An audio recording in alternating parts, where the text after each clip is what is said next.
ಬೇಲಿನ ಎದ್ದ ಹೊಲ ಮೇದಿತ್ತಂತ. ಹಂಗ ಬೆಳಗಾವಿದಾಗ ಇನ್ಶೂರೆನ್ಸ್ ರೊಕ್ಕ ಹೊಡಿಯಾಕ ತನ್ನ ಅಂಗಡಿನಾಗ ತಾನ ಕಳ್ತನ ಮಾಡಿ ಸಿಕ್ಕಾಕೊಂಡು ನೋಡ್ರಿ ಈ ಭೂಪ. ಬೆಳಗಾವಿ ನಗರದ ರಾಮದೇವ ಗಲ್ಲಿಯಾಗ ಇರೋ ವಿ.ಪಿ. ವರ್ಣೇಕರ್ ಅಂಡ್ ಸನ್ಸ್ ಅನ್ನೋ ಚಿನ್ನದ ಅಂಗಡಿನಾಗ ನಡೆದಿದ್ದ ಕಳ್ತನ ಕೇಸ್ಗೆ ಈಗ ಅಚ್ಚರಿ ತಿರುವೊಂದು ಸಿಕ್ಕಿತ್ ನೋಡ್ರಿ.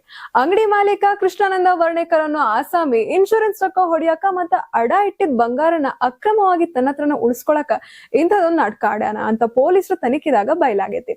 ಸಿಕ್ಕಾಕೊಂಡಿದ್ದ ಅಂಗಡಿ ಮಾಲೀಕನ ಕಡೆಯಿಂದ ಪೊಲೀಸರು ಬರೋಬ್ಬರಿ 65 ಲಕ್ಷ ರೂಪಾಯಿ ಬೆಲೆ ಬಾಳೋ ಬಂಗಾರ ಬೆಳ್ಳಿ ರೊಕ್ಕನ ಸೀಸ್ ಮಾಡ್ಯಾರ. ತನ್ನ ಅಂಗಡಿಯಿಂದ ಬರೋಬ್ಬರಿ 65 ಲಕ್ಷ ರೂಪಾಯಿ ಬೆಲೆ ಬಾಳೋ ಚಿನ್ನ ಬೆಳ್ಳಿ ಮತ್ತೆ ನಗದು ಕಳುವಾಗೈತಿ ಅಂತ ಈ ಖದೀಮ ತಾನ ಹೋಗಿ ಖಡೆ ಬಜಾರ್ ಪೊಲೀಸ್ ಸ್ಟೇಷನ್ ನಾಗ ಕಂಪ್ಲೇಂಟ್ ಕೊಟ್ಟಿದ್ದ.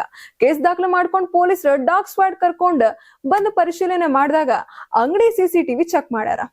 ಇಲ್ಲಿ ಆ ಮಾಲೀಕ ಮಾಡಿದ ಪ್ಲಾನ್ ಉಲ್ಟಾ ಆಗೇತ್ ನೋಡ್ರಿ. ಕಳ್ತನ ಮಾಡೋಕ್ಕಿಂತ ಮುಂಚೆ ಸಿಸಿಟಿವಿ ಆಫ್ ಮಾಡಕ ನೋಡ್ಕೊಂಡಿದ್ದ, ಆದ್ರ ಬರೀ ಡಿಸ್ಪ್ಲೇ ಮಾತ್ರ ಆಫ್ ಆಗಿತ್ತಂತ, ಕ್ಯಾಮ್ರಾ ರೆಕಾರ್ಡಿಂಗ್ ಮಾತ್ರ ಚಾಲೂನ ಇತ್ತಂತ. ಬಂಗಾರ ರೊಕ್ಕ ಎಲ್ಲ ತಗೊಂಡು ತನ್ನ ಸ್ಕೂಟಿ ಡಿಕ್ಕಿದಾಗ ಇಡ್ತಿರೋ ದೃಶ್ಯ ಕ್ಯಾಮ್ರಾದಾಗ ಡೈರೆಕ್ಟ್ ಆಗ ಸೆರೆ ಆಗೈತಿ. ಇನ್ನ ಈ ಸಾಕ್ಷಿ ಇಟ್ಕೊಂಡು ಪೊಲೀಸರು ಧಮಕಿ ಹಾಕ್ದಾಗ ಮಾಲೀಕ ತಪ್ಪೊಪ್ಕೊಂಡಾನ. ಇನ್ನ ಪೊಲೀಸರು ಮಾಲೀಕ್ನಿಂದ ಅಂದ್ರ ಆರೋಪಿಯಿಂದ ಬರೋಬ್ಬರಿ 62 ಲಕ್ಷ ರೂಪಾಯಿ ಬೆಲೆ ಬಾಳೋ ಬಂಗಾರ, 60,000 ರೂಪಾಯಿ ಬೆಲೆ ಬಾಳೋ ಬೆಳ್ಳಿ ಹಾಗೂ ಬೈಕ್ ಸೇರ್ದಂಗ ಬರೋಬ್ಬರಿ 65 ಲಕ್ಷ ರೂಪಾಯಿ ಬೆಲೆ ಬಾಳೋ ಆಭರಣನ ಜಪ್ತಿ ಮಾಡ್ಕೊಂಡಾರ.